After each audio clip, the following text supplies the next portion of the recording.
नमस्कार मेरे प्यारे बच्चों। तो मैं आपको अब इस अगले वीडियो में जो हम लोग पाठ पढ़ रहे थे परशुराम संवाद, राम लक्ष्मण परशुराम संवाद, और आपको पता है कि कौन सी भाषा में है, ये अवधी भाषा में है। इसके लेखक कौन है? तुलसीदास जी हैं, है ना। रामचरितमानस के बालकांड से लिया गया है। तो जो पहले पर ये चौपाई छंद पढ़ रहे हैं हम लोग, है ना।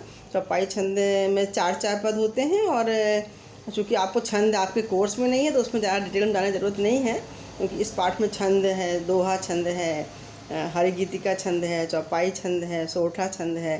परंतु ये इसकी क्योंकि आपको CBSE पूछती नहीं है, बट काव्य सौंदर्य में आपसे ये जरूर पूछते हैं कि कौन सा छंद है। तो आपको ये मालूम होना चाहिए जो हम ये पढ़ रहे हैं पहला, ये कौन सा छंद है?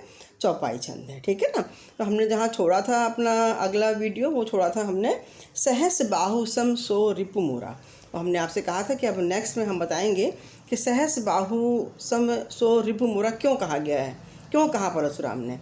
तो आप सहस बाहु एक राजा थे बेटा, कार्तवीर सहस बाहु उनका नाम था, और इनका उल्लेख जो है महाभारत में आता है बच्चों। महेशपति नाम की एक नगरी थी, सम्राट अर्जुन की राजधानी थी, और कारकोटक नामक नाग से युद्ध करके सहस बाहु ने उसको जीता था। महाभारत में इसका उल्लेख है इन राजा का, बहुत वीर राजा थे। तो एक बार का ऐसा प्रसंग आता है कि चूँकि अब बताना पड़ेगा, परशुराम भृगुकुल वंश के थे, नीचे लिखा भी है। भृगु ऋषि हैं एक, हमारे भृगु ऋषि परंपरा में ही जमदाग्नि हुए। जमदाग्नि जो थे वो परशुराम के पिता थे। तो ये जो परशुराम और ये पूरा जो वंश है, ये उसमें क्रोध बहुत है, गुस्से वाले थे सब लोग बहुत ज़्यादा। तो परशुराम के पिता का नाम क्या बताया मैंने? जमदग्नि। जमदग्नि एक बार अपने आश्रम में थे, उनके पास एक गाय थी, कामधेनु। कामधेनु गाय मतलब ऐसी गाय जो हर प्रकार की इच्छा को पूरी कर लेती है। तो एक बार कार्तवीर सहस बाहु आश्रम में पहुँचे और कामधेनु गाय को उन्होंने देखा, तो ऋषि से मांगने लगे कि ये आपके किस काम की, ये मुझे दे दीजिए। पर ऋषि को वो गाय बहुत प्रिय थी, जमदग्नि को वो गाय बहुत प्रिय थी, तो उन्होंने देने से उसको मना किया। तो बलपूर्वक उन्होंने उनसे वो गाय छीन ली और ले गए अपने पास। तो ये बात जब परशुराम को पता चली तो परशुराम बहुत क्रोधित हुए, और परशुराम ने जो है सहस बाहु का वध कर दिया। अब सहस बाहु का जब वध किया तो सहस बाहु के जो वंश के लोग थे, वो लोग जो है उन्होंने परशुराम के पिता ऋषि जमदग्नि का वध कर दिया। इस तरह से लड़ाई शुरू हुई। अब जब जमदग्नि का वध, परशुराम की पिता का वध हुआ, तो वो और क्रोधित हो गए। उन्होंने ये कसम खा ली कि वो धरती को क्षत्रियों से विहीन कर देंगे। और 7 बार ऐसा हुआ है कि परशुराम ब्राह्मण जाति के थे, उन्होंने क्षत्रिय वंश को, क्षत्रिय को धरती से विहीन, क्षत्रिय राजा नहीं थे, क्षत्रिय राजाओं को 7 बार धरती से उन्होंने विहीन किया था, ऐसा उल्लेख है, ऐसा कहा जाता है। तो ये एक लोक कथा है जो मैंने आपको बताई। वो ज़रूरी भी था यहाँ जानना कि सहस बाहु कौन है। रिपु मतलब होता है शत्रु। अब अगला शुरू करते हैं हम लोग। सहस बाहु सम सो रिपु मोरा। सहस बाहु जैसा जो वीर राजा है, कार्तवीर सहस बाहु जैसा वीर राजा है, वो मेरा शत्रु है, जगत इस बात को जानता है। सो बिलगाओ विहाय समाजा नत मारे जय हैं सब राजा, सुनि मुनि वचन लखन मुस्काने, बोले परशुराम अवनाने। बहुधरनी धनु तोड़ी लड़काई, कबून असिर कीन गोसाई, यही धनु ममता के हेतु, सुन रिसाय कह भ्रकुल केतु। रे नृप बालक काल बस बोलत नहीं समार, धन सी समृद्धि त्रिपुरारु धन विदित सकल संसार। अब यहाँ पर परशुराम गुस्से में है, तो सो बिलगाओ विहाय समाज, जिसने धनुष को तोड़ा है वो सहस बाहु राजा के समान मेरा शत्रु है। मैं आप यहाँ पर ये कहना चाहता हूँ कि वो इस सभा से, राजसभा से वो राजा अपने आप अलग हो जाए, ना तो शायद निर्दोष राजा भी मेरे द्वारा मारे जाएंगे। सुनी वचन लखन मुस्काने।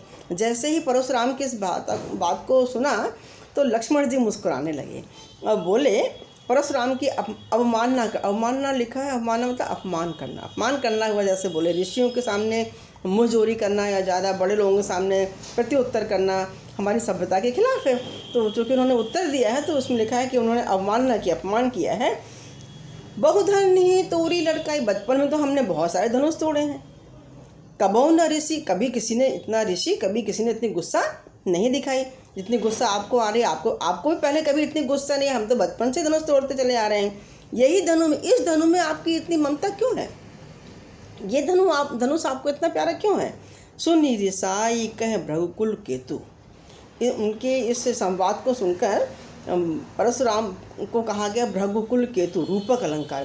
बताया भृगु ऋषि की परंपरा में ही परशुराम का जन्म है, तो इसीलिए उनको उस कुलवंश की पताका कहा गया। पताका मतलब यश की कीर्ति की जो पताका होती है, ध्वज, उसको हम पताका कहते हैं। तो यश कीर्ति किसके माध्यम से फैली है? परशुराम के माध्यम से फैली है। तो रूपक अलंकार, भृगुकुल केतु, भृगुकुल के आप पताका हैं।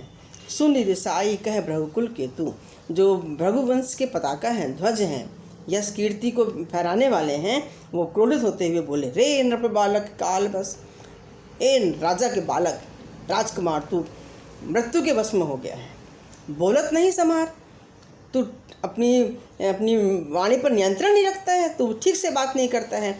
धनु ही सम त्रिपुरारु धनु, तूने बचपन में धनु ही तोड़ी हैं, धनुष तोड़े हैं छोटे छोटे, पर त्रिपुरारु मतलब शिव, ये शिव धनुष है, और तू उस शिव धनुष की तुलना उन छोटे छोटे धनुषों से कर रहा है। विदित सकल संसार, इस शिव धनुष को तो पूरा संसार जानता है। विदित माने मालूम है, सकल माने सारा, सारा जग इस शिव धनुष की महिमा को जानता है। और ये कितना गलत काम इस सभा में हुआ है कि जो मेरे इष्ट हैं, मेरे आराध्य हैं शिव, उनके इस धनुष को तोड़ दिया गया है, ऐसा यहाँ पर प्रसंग आया है। तो ने नृप बालक काल बस, बोलत नहीं समान, धन ही सम त्रिपुरारु धन, विदित सकल संसार। यहाँ दोहा छंद थे बेटा, ऊपर तक तो थे वो चौपाई छंद थे, ये नीचे की 2 लाइनें हैं, ये दोहा छंद। पूरे पाठ में जो अलग होकर नीचे के 2 लाइन लिखी हैं तो वो दोहा है, और बीच में कहीं एक सोठा छंद भी है, समय पर मैं आपको बताती रहूँगी। तो ये मैंने आपको बिल्कुल लाइनबद्ध व्याख्या की है। कक्षा में तो कुछ लोक कथाएँ भी बताते हैं, कुछ और भी हो सकता है, पर वीडियो के माध्यम से मैं केवल विषय से ही जोड़ूंगी, जिससे कि आपको विषय सरल हो जाए। यदि आपको अच्छा लगता है तो प्लीज़ सब्सक्राइब कर लें, लाइक कर लें, और समय समय पर इसका लाभ लेते रहें। यही मेरी शुभेच्छा है। आशीर्वाद। Thank you.